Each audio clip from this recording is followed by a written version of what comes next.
Hi everybody, my name is Don Bagnato. I'm here doing a quick review of Martin Scorsese's Teaches Filmmaking Masterclass. Something that I thought about looking into for a while, and I really enjoyed it now that I've taken it, and I thought, why don't I do a quick video review just for people who are in my position thinking about pulling the trigger. So I'm mostly going to go through what the class is like, because it could be any number of things, and quickly give you a sense of the details of each topic without actually giving away anything that he says, but just so that you can maybe make a more informed decision about whether or not you want to maybe bite the bullet and sign up for the class. So a little bit about who I am. I am a filmmaker myself. I'm a graduate of NYU's film school.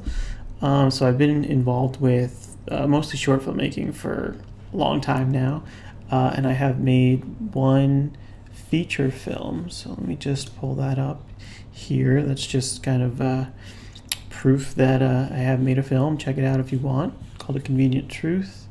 Also available on Amazon Prime for free if you have Prime. And I also wrote a book about the making of that film. Basically all of the lessons that I learned. So I've done a lot of thinking about sort of this exact topic of teaching filmmaking and lessons learned about around the idea of filmmaking. So I just want to give you that brief background just to let you know that I'm not just somebody who has no experience. I'm not making my full living off of this either, and I think the class is sort of meant for people who are in that full spectrum of just interested in potentially making a film to further down in their filmmaking careers. A little bit about the class itself. I'm just going to actually hide myself here because you don't actually need to see me for most of this. It is it's 30 lessons, so it's a lot. It's about 4 to 5 hours of content. Also comes with a workbook, which is what I was showing you earlier. That's this here. And so each lesson has associated text and or exercises for you to do as you go along, as well as ways to interact with the community. So that's definitely an interesting thing to be aware of. So with all that said, I'm going to jump right back in. As you can see with these little check marks, I have in fact actually gone through the whole course. And I really just want to, very briefly go through these sections, just to give you a sense, because something like discovering your process, what does that mean? And I will be as brief as possible because I know nobody wants to watch a 40-minute video. So the introduction is actually, it's a short lesson, but it's actually important. It kind of tells you, it talks about passion and passion for existing films, and then where passion can grow out of that into making your own films. And I will say that it does make it clear from the onset that it's more about a person's need to make a movie and how that passion can come through, and how to nurture that more so than the sort of nitty-gritty details of how to make a career in filmmaking. And Scorsese speaks, personally about that, and about how there are no shortcuts and how it's basically work, and you need to do it. Second lesson, beginnings. He talks again personally about his desire to tell stories. Talks a little bit about the visual nature of the church when he was younger. A lot of people already know a lot about his background. He's one of my favorite filmmakers. I'm not alone in that, obviously. And so it's really cool to hear about, some little things that like a lot of people know he toyed with going into the priesthood when he was younger. So to hear some of that stuff referenced is really interesting. And he talks about not only your beginnings, but sort of knowing the old masters. Watching things first just to see what sparks that passion into you, as opposed to trying to learn from it in that first go. You definitely want to enjoy films in the start. Then he talks a little bit more about his education, being at NYU in the 60s, which again, coming from as somebody who went to NYU. More recently, that was really interesting and all about finding your voice as a filmmaker, learning how to express yourself, about basically learning by doing, and how certain shots have an inherent value, which is then separate from what you necessarily intended them to be. He talks about getting a lot of confidence from a specific professor there. You have to take the opportunity to make a film, which is basically what film school is for a lot of people. Discovering your process here, it's sort of it's two sides of a coin, right? It's about how preparation is good, but how that process is different for everyone. There are logistical steps, there are a process, but that specific process, again, because it's different for everyone, is not what's important. It's about finding that, and then that preparation basically allowing you to be prepared enough to allow for serendipity to take over as part of the process when you're making it. And he gives really cool examples while shooting and editing Goodfellas and Raging Bull. And that's something that is probably one of the big strengths of the course throughout, is actually getting to listen to him tell these, learn these lessons, but then talk about movies that you've seen and hear stories directly from them. So that's a big benefit that you can't really get anywhere else. That really is worth the price of the subscription alone, in my opinion. Channeling your influences is sort of about rewatching films that strike you in your memory, and he gives some specific examples in Taxi Driver that I thought were just really interesting, again, to listen to. Developing your style. So this was one that I thought was interesting because as a filmmaker who can't draw, essentially, I've often thought about, well, is that something that I'm lacking? And he talks about how he started drawing when he was younger, and it was all about sort of finding frames and what different frames can do for storytelling. So again, that's something that I think we can all learn from and do, even if we're not, the most skilled artists. So that was kind of inspiring to see. And about how when you're developing your style, experimentation is an important way to find the way that you need to tell a story.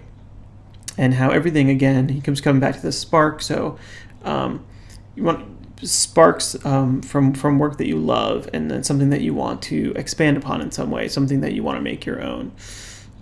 In directing and technology, again, it's the refrain about you need to have a desire to tell a story. He says, don't let the technology stop you. There's always going to be people who can give you insight about the technology, who can be there to help you with that stuff. And also how technology is sometimes meant to solve problems, but it doesn't actually stop you from needing to do other things. So he gives an example with the Steadicam, and Steadicam solves one problem, but it doesn't mean it doesn't require planning. He talks actually really interestingly about the slowness with which film editing used to be, and how now the challenge of being able to edit everything really quickly is that it can be hard to keep focused, and you can be tempted by all of the different choices while you're cutting something. So that was really interesting, and something that I believe in as well, is that with the expediency and with the infinite choices, it can become, you can lose some of the sort of time and thought that goes behind certain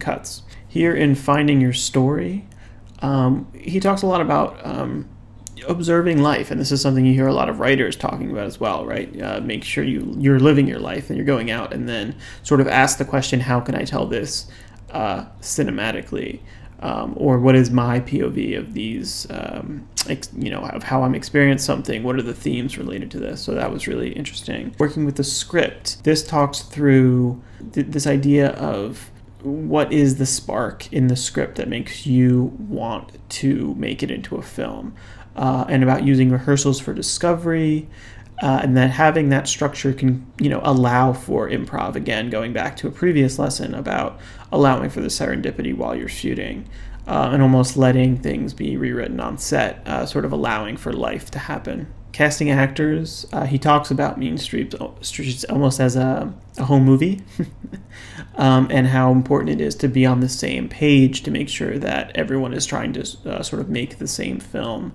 and how really it is an act of co-production.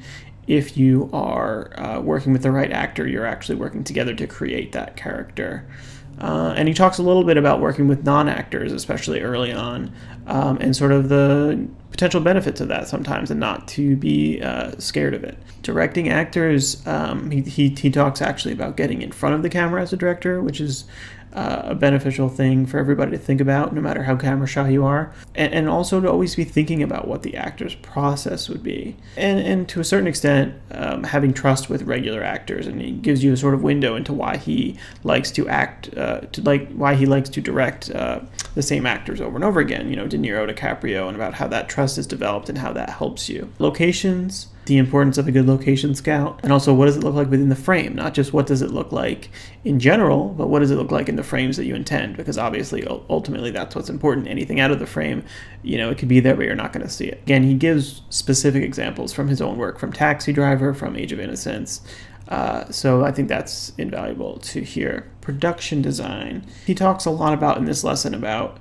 using the production side design to explore and sort of mirror the energy of the film itself. He gives really distinct examples from Casino and Gangs of New York, and also gives really cool references to cutting sets in half. Also some interesting talk about aspect ratios, so if you're a geek about things like that, it's pretty cool. Costume design.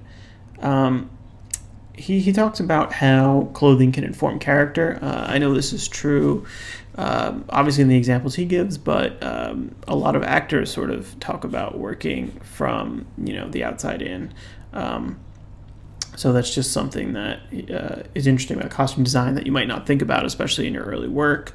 And he goes through the use of costume in a lot of his films, including a really cool story about finding De Niro's style in King of Comedy, which is also, if you haven't seen it, just an amazing film.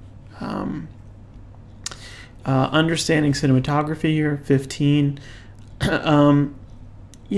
He talks about what he's learned through working with directors of photography, cool use of light and focal length in decision making, to support storytelling, not just arbitrary uses of light and focal length. And considering shots, so it's not just sort of a shot of whatever the subject of that shot is, but actually something that has art to it, which was, again, an interesting distinction to think about. Shooting low-budget films.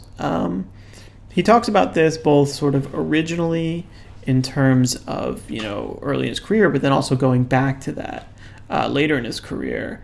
And how it kind of forces you to relearn and be nimble and fast and find that love of filmmaking again, even when you do have the ability to have larger budgets. In his case, he talks about After Hours and Last Temptation of Christ. And in general, the more films of his that you've seen before you take this course, I think the more you'll get out of it. So it might be something to keep in mind. Working with crew, similar to working with actors, it's about trust and passion, and you want to make sure you have conversations to make sure everybody's on the same page about, that they're trying to make the same film, and also about how the main thing working with crew is that you will be asked a lot of questions. That's one of the main things a director does is answer questions. So just sort of be prepared for that. Here, 18 and 19. Editing is broken up into two parts because it's just a little bit longer. Some of it goes back all the way to Eisenstein and sort of like origins of montage. And, he also talks through how about editing is, makes something more than a sequence of images. It's what filmmaking is. And then thinking through that distinction. He talks about working with his longtime editor, Thelma Schoonmaker, who has edited most of these films that are mentioned here, and it's just obviously an amazing. She's one of the most storied editors in the business, and it's similar to the idea of trust with, again, working with the same actors, working with crew. that you know that you're all going to be making the same film. And something that I've heard him talk about before that he talks about in this is about the idea that as you're directing, your editing experience and thinking like an editor can actually help you in the way that you're shooting on set, which I find to be very true. And I think the more that you can sort of internalize exactly what that means, the more helpful it'll be. One of the things that I thought was really funny in this is that he talks about how you never like the rough cut basically of your film, and almost like if you're not terribly upset by it, something is wrong. And I personally have experienced this as well. You watch the first cut of your film, you kind of want to cry, you feel a little sick, you take a day or two to get over it, and then you get back to work, and that's why more editing is done. So even just hearing someone of his stature echo something that I felt was just a really cool experience. Then we get into color here, and he talks about how it's important to design the color as well, about the use of primary colors in his films. He talks about the varied use of color in The Aviator, and then that dovetails directly into choosing black and white. So this kind of go back to a conversation about how intentionality is better than neutrality, not just choosing something by default, but having an intention behind it. So if something's black and white, why is it black and white? And he talks through the choices and stories from Raging Bull, which is obviously black and white and some color segments. So he has the unique experience to talk specifically about the idea of choosing black and white in a color age. Really interesting stuff. The importance of sound design. He talks about not letting technology dictate what isn't necessary, and gives an example about how clearer dialogue is not necessarily better dialogue for the sake of storytelling. Obviously when we're recording sound, we're usually trying to get the clearest sound possible, and then we sound design up from there. But even in that case, there are storytelling reasons to sort of muddy things up, maybe make something unclear, maybe just sort of not think that something is right and let that dictate how you're going to tell the story if there's a better choice. Power of music. Obviously, anyone who's watched Martin Scorsese's films, that music is a huge part of his films. And he talks about using music from his life, again, his point of view, rather than classical scores, and the choices behind that, and even designing entire scenes around songs. He also mentioned that he plays back music on set in interesting ways sometimes, which I thought was kind of cool to sort of think of it as like this fun on-set experience more so than something more stodgier than that. So he talks through promoting his film, and this is something that I've also in sort of the independent film world have found to be very true, is that you make your film, but then you have to let audiences know that your film exists. He gives an example of Bonnie and Clyde, where Warren Beatty actually went around to personally make sure that people knew. And so that was a really interesting example that I didn't know about. So it's kind of a nice way to wrap up, the making of film and then letting people know, promoting your film. The next, as you can see, 25, 26, 27, 28, and 29 here are scene discussions of, you can read here, Barry Lyndon, Out of the Past, Jules and Jim, Vertigo, 8.5. And that's where he basically will talk through how a scene affected him or some specific part of it. In some cases, they actually show clips that he's talking about. In some cases, they don't. So that's, if you haven't seen the films, you should see all of these films anyway, because they're, historically relevant films, and they're great films. But if you haven't, you might not get as much. For example, when he's talking through 8.5 and being really granular and specific, which is really interesting. If you haven't seen 8.5, you probably won't get it. Hopefully, if you're interested in making films, you've seen some Fellini, and 8.5 is probably the one you would have seen. Finding Your Way is sort of a wrap up in terms of, similar to the way it started, about finding your passion, finding that spark, and mostly just going out and doing it. Again, there is a workbook that I mentioned at the top of the class, which gives you associated readings and exercises as you go along.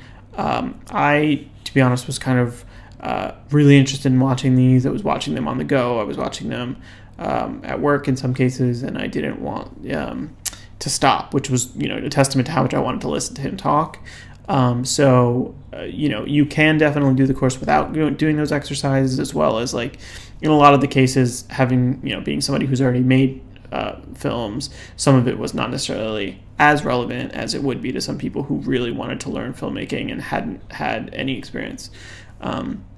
So that's my sort of semi-quick run through to give you a sense of, exactly what is it that he is going to be talking about. Hopefully that's enough to help you decide if you do want to take the course. Again, I recommend it. I know Masterclass right now has something going where you can buy a sort of pass and get access for, I think, the cost of what would be 2 courses to all of their courses, which is sort of an amazing deal. If you do choose to buy it, and you click the link below, it is an affiliate link, so I would get sort of credit for that.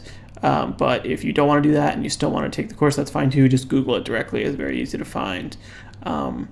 So feel free to post any questions below, and I'll monitor that. And if I can answer them, I'll reach back out over YouTube. Hope this was helpful. Thanks a lot.